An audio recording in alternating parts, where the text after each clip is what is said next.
সবাইকে শারদীয় দুর্গোৎসবের শুভেচ্ছা জানাচ্ছি। দুর্গাপূজা শুধু একটি ধর্মীয় উৎসব নয়, বরং এটা আমাদের সম্প্রীতির প্রতীক, ঐক্যের প্রতীক।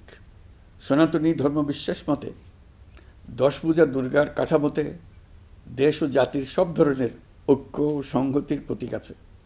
লক্ষ্মীর ধন সম্পদ, সরস্বতীর জ্ঞান, কার্তিকের বীরত্ব আর গণেশের সাফল্য এবং দশভুজা দুর্গার অসীম শক্তি সম্মিলিতভাবে সমস্ত অশুভ শক্তিকে পরাজিত করে। এর মধ্যেই ঐক্যবদ্ধ জাতির চিত্র আছে। জ্ঞান নিয়ে, সম্পদ নিয়ে, শক্তি নিয়ে, সবাই যার যার শক্তি নিয়ে ওই ঐক্যবদ্ধ হলে আমরা সব অশুভ শক্তিকে পরাজিত করতে পারব। কারো সাধ্য নাই আমাদের দমিয়ে রাখার। নিজেরা বিভক্ত হয়ে গেলে, ঐক্যবদ্ধ হতে না পারলে আমরা জাতি হিসেবে উন্নতি করতে পারবো না, এমন রাষ্ট্র গঠন করতে পারবো না যেটা নিয়ে আমরা সবাই দুনিয়ার সামনে গর্ব করতে পারি।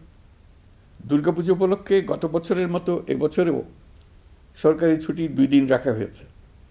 সঙ্গে 2 দিন সাপ্তাহিক ছুটি যোগ হওয়ায় আমি আশা করছি সনাতন ধর্মাবলম্বীরা পরিবার পরিজন, বন্ধুবান্ধব সহ এই উৎসব আনন্দঘন পরিবেশে পালন করতে পারবেন।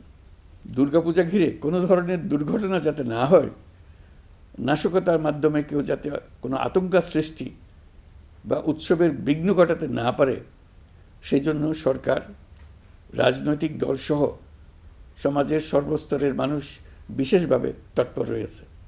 সবাই মিলে চেষ্টা করছে যেন একটা নিখুঁত দুর্গাপূজা অনুষ্ঠিত হয়। প্রশাসনের সকল পর্যায়ের কর্মকর্তা, পুলিশ, সেনাবাহিনী, র্যাব, বিজিবি, আনসার, সকল আইনশৃঙ্খলা বাহিনীর প্রত্যেক সদস্যকে আমি এ বিষয়ে প্রয়োজনীয় নির্দেশনা দিয়েছি ইতিমধ্যে। উৎসবের দিনেও যারা এই কঠিন কাজে নিয়োজিত রয়েছেন, দিনরাত অক্লান্ত পরিশ্রম করছেন, আমি জাতির পক্ষ থেকে তাদের প্রতি কৃতজ্ঞতা জানাচ্ছি।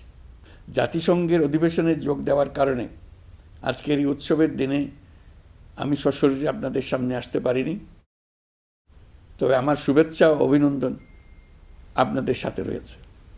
জুলাই গণ অভ্যুত্থানের মধ্য দিয়ে আমরা বৈষম্য ও দুর্নীতিমুক্ত একটি সমৃদ্ধ দেশ গড়ার যে অগ্রযাত্রা শুরু করেছি, তার সফল বাস্তবায়ন করতে হলে ধর্ম, বর্ণ, ভেদাভেদ ভুলে সকলকে একযোগে কাজ করতে হবে।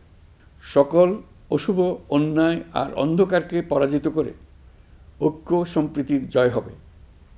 বাংলাদেশ এগিয়ে যাবে কল্যাণ ও সমৃদ্ধির পথে। সৃষ্টিকর্তার কাছে এই প্রার্থনা করি। সবাইকে আবারও শারদীয় দুর্গোৎসবের শুভেচ্ছা জানাচ্ছি। মহান সৃষ্টিকর্তা আমাদের সহায় হন।